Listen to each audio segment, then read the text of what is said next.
the Supreme Court of India has called the leader of opposition, Rahul Gandhi, irresponsible.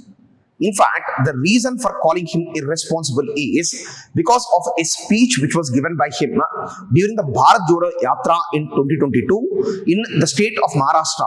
He made a statement that Veer Savarkar, more aptly called as Veer Savarkar, he is a collaborator and a pensioner of the Britishers is one statement which was made by him. In fact, this statement of Rahul Gandhi shows his limited understanding of Indian history and the Indian freedom struggle. In fact, when he made this statement, immediately or a little later in the year 2024, in the Lucknow Magistrate Court, a petition has been filed calling that the statements of Rahul Gandhi in Maharashtra, they can be booked under Section 153A of IPC and 505 of IPC. Section 153A is, in fact, a clause which is used to target people who promote enmity between communities. Then apart from that, Section 505 is something which is usually applied in the cases of public mischief, and definitely Rahul Gandhi's statements are both mischievous on one side, and along with that they also promote enmity between the communities, primarily because in Maharashtra, Veer Savarkar is considered as a godlike figure as stated by the Supreme Court itself. Then over and above this, so in fact, the Supreme Court told to Rahul Gandhi, it took a class in history to Rahul Gandhi. It said that, see, you show a lot of inability to understand both the history and geography of India. Even your grandmother Indira Gandhi has written letters appreciating the contributions of Veer Savarkar and calling Veer Savarkar as a British collaborator because he wrote letters to the Viceroy with an ending of your obedient servant doesn't make him a collaborator. Because we need to understand that even Mahatma Gandhi, while writing letters to Viceroy of India at that point of time, he also used to call himself as the humble servant of the Viceroy. It is the language of the age which made the people speak this kind of words. That doesn't make them collaborators, or that doesn't make them, in fact, pensioners of the Britishers. But Rahul Gandhi, he said that, or his defense, in fact, said that the statements of Rahul Gandhi are protected under the freedom of speech and expression.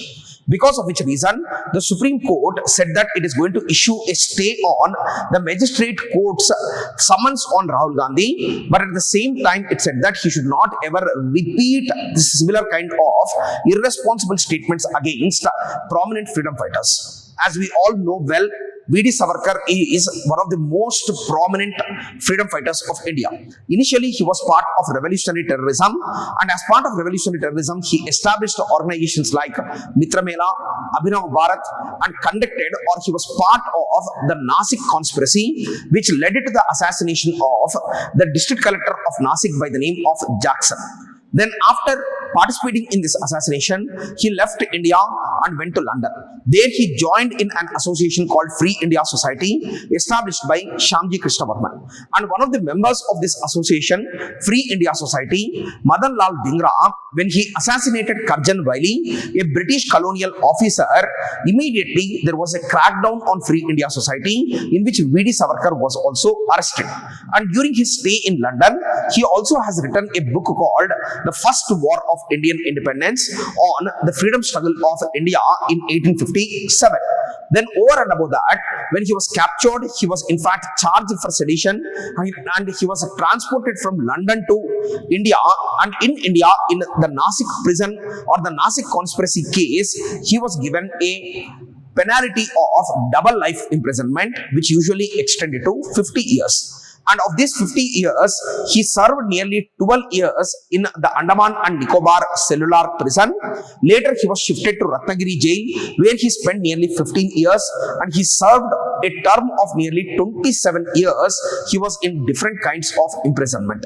Then thereafter, he became part of Hindu Mahasabha and propagated the ideology of Hindutva, that is an ideology which is based on the hegemony of Hinduism, and he wanted India to be a country which is Hindu Rashtra. And even though his perception of Indian independence and his perception of what India should become is different from the perception held by the leaders like Jawaharlal Nehru and Gandhiji.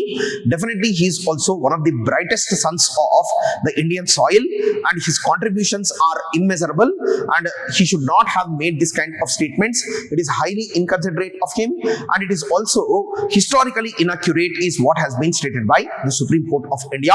Thank you.